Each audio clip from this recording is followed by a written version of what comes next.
Hello and welcome to Main Street Matters by Heart on Main Street, the podcast that knows that just because you've been somewhere doesn't mean that you have to stay there. I am your host, Patrick Kaiser. Right off the bat, a major apology for getting this out late. It has been a busy week and I fell behind. Earlier this week, my team and I were in Denver, Colorado for Crystal Media's EVOVLE conference. What an amazing event! There were some tremendous speakers and a lot of great information shared throughout the conference. I think some of my biggest takeaways were concerning the usage of data and the encouragement for retailers to really take an analytical approach to their business.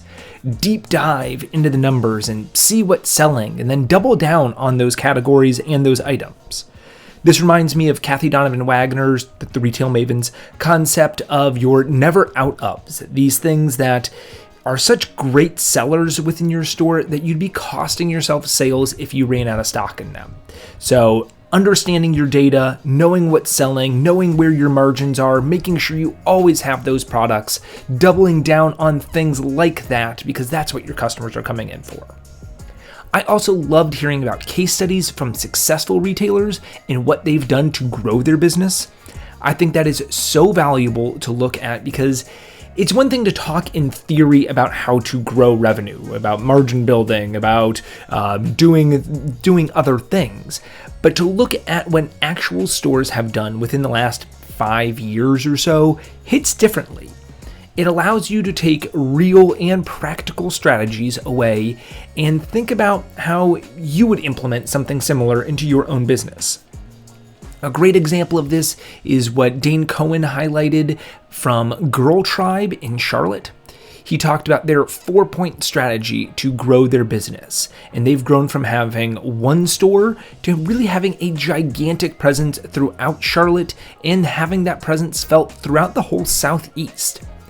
And it's not about implementing all 4 points right away, but it's looking at this model and seeing where could I start. I also really took a lot away from Donald Miller's presentation too. He was one of the keynote speakers. Not only about clarifying your goal statements, but also focusing on answering your customer's problem. He talked about how having a refined goal statement allows your team to be much more focused on what they're trying to accomplish. If it does not fit within the goal statement, it's extraneous. The more that you do that's working towards your goal statement, the more you're pushing your mission forward. And the more others will understand and feel that mission and know you for those purposes. And his concept of helping solve your customer's problem is so relevant. And this little twist on how you think about things that can really make a complete difference. Merchandising items together as great gifts for Mother's Day or Mom loves blank helps solve the problem of not knowing what to get someone. We live in a society where people have what they need, or at least they think so. Everyone is so hard to shop for because anytime they want something, they can buy it. But positioning something as something to help solve a problem lets you see through a different lens. It can open up your eyes to ways to cross-merchandise things, to pair things uniquely. Suddenly, you're not just selling a type of product, you're selling things to people who like a certain type of product, which opens up the doors much wider. If you were at the conference, thank you to those that came and spoke to me there. It was so great meeting you in person. It was honestly very validating as well. Last year at EVOLVE, we had just launched the organization Heart on Main Street about 4 months before. We were so new, so green. No one knew who we were or what we were wanting to do. This year, so many people came up and said that they follow Heart on Main Street and follow our Main Street Mondays. They've attended our webinars. They listened to this podcast. It really felt like we were actually accomplishing something and not just maybe screaming out into the void. So many people said that they wanted to be involved and help us out, which is just amazing. For right now, if you would like to be involved or to help out Heart on Main Street, just spread the word. We have great educational content for retailers. We have webinars once a month with some of the industry's best minds. Let other retailers know about the organization so they can benefit from this information too. Later this year, we will have other ways to get involved, but for now, you can really help by just spreading the word. If you're involved in your chamber, your merchant groups, your downtown development association, or downtown business association, or really any other business organization, let other members know about our organization and the things that we have to offer. That would be so helpful. There was also a silent auction to benefit Heart on Main Street at the EVOVLE conference. I was so excited about this, but also so nervous. I really wanted it to go well, and holy smokes, did it. We auctioned off services from some fantastic companies like One Shop Retail, The Savvy Shopkeeper, Retail Mavens, Capital Commerce, Kaiser & Bender, not related, and Whizbang Retail Training. We had fun items like a movie date night package and Heart on Main Street branded Stanleys. In total, we raised over $10,000. I was floored, like giddy from excitement if you can't tell. The money that we raised will go directly to helping retailers recover after losing their store in a natural disaster.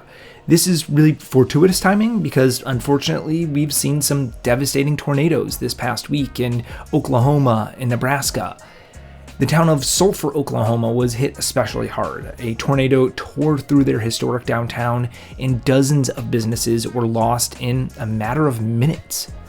Heart on Main Street is launching a fundraising campaign to help these businesses recover after the event and rebuild their stores and remain a part of their community. If you would like to donate to help these areas, you can do so at www.heartonmainstreet.org. Any amount that you can donate would be appreciated. You might think that $10 or $20 isn't going to do much, but if enough people donate, we can do a whole lot together. So please, if you are within means, consider making a donation to help these communities get back on their feet. Now, for today's episode, we are going to be back out on the road for a Main Street Monday. Well, for this visit, I actually flew, but you get the point. We are traveling again today. Today, we're going to talk about a town that was recommended to me by really no less than probably a dozen people. When I talk to people about their favorite downtowns that they know of, this has easily been the most common recommendation. I am, of course, talking about Franklin, Tennessee. This Nashville suburb calls itself America's favorite Main Street district. When I read that on Franklin's website, I balked. Yes, this town has been highly recommended to me, and yes, everyone says that I will love it there, but I've seen some pretty amazing Main Street districts, and all of a sudden I felt a sense of protection for my other Main Street communities. They're great too, right? Who's calling this America's favorite, huh? I needed to see it to believe it. When I arrived in Franklin, I was impressed. There's a lot to like about the downtown area. It was founded in 1799, so Franklin serves as kind of a time capsule of American history. Every part of the downtown area tells a story, from it being the site of 2 battles during the American Civil War to the establishment of the Franklin Theater in the 1930s and this iconic Gray's Pharmacy sign that hangs over Main Street since the 1950s. And then there's more modern constructions that show an ever-evolving presence of the town. As I've mentioned before in other episodes, these are some elements that I absolutely love about a historic downtown. I used to be a history teacher, and so the history of a town really hits home to me.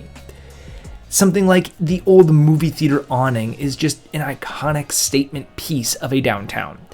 And what I especially loved about Franklin's is that they've relatively recently refurbished and renovated this so that it remains a part of the downtown. Like many other local theaters, it actually closed down during the early 2000s due to rising rents and waning attendance, and it just kind of not being modern. But the community recognized the importance and worked to modernize the theater and make sure it remained a part of Franklin. It reopened in 2011, and because of that, there's been a local acting troupe that has sprung up to perform there, in addition to movies and musicians coming in and having plays there. So many of these classic theaters and towns have gone by the wayside, so it's inspiring to see one that actually is seeing a renaissance. Franklin is probably the oldest city that I've had the opportunity to visit so far in my Main Street Monday tour, and you can feel Franklin's history everywhere you go along Main Street, from the Civil War Memorial to the historic buildings. Yet Franklin has done a tremendous job of not being controlled by that history. This town has developed businesses to position the downtown as a magnet for shoppers, not just Civil War buffs. Franklin has allowed itself to be a historical city with a modern appeal. A great example of this juxtaposition can be found in the retail store Tin Cottage. Since 1999, the store has been in a historic building with these great exposed brick walls. Yet with its teal-lettered logo and neon pink happy sign, Tin Cottage has a fresh, bright, and joyful atmosphere that screams anything but historic. Run by a husband and wife team with their children working part-time, Tin Cottage carries a fantastic collection of gifts, home decor items, and apparel with splashes of adult humor spread throughout the store. It's a beautiful store that sits so well within its space, it's like it's always been there. And 25 years for an independent retail store is almost an eternity, so the longevity there is fantastic. They have beautiful products and displays filled with national vendors, but to me, what really stole the show is the products featuring Franklin and Tennessee. From the puzzles to mugs, tea towels, pillows, servingware, ornaments, and more, the hometown, the volunteer state, and local artisans are represented with pride. Even Dolly Parton and Taylor Swift have carved out their sections as Tennessee legends within the store. These elements dominate the front part of the store, the lakefront property, if you will. These are elements that Tin Cottage wants you to see and experience within their store. I love a store that shows off its town and its state pride, not in a touristy 36 varieties of a neon t-shirt that says the name of the town on it kind of way, but in a way that demonstrates the love and pride that they have for their area, and this was a perfect encapsulation of that. As I continued to explore, there were many other excellent stores in downtown Franklin. White's Mercantile is another standout retail store along Franklin's Main Street. They have a few other locations, but I think the downtown Franklin is somewhat of a flagship for them.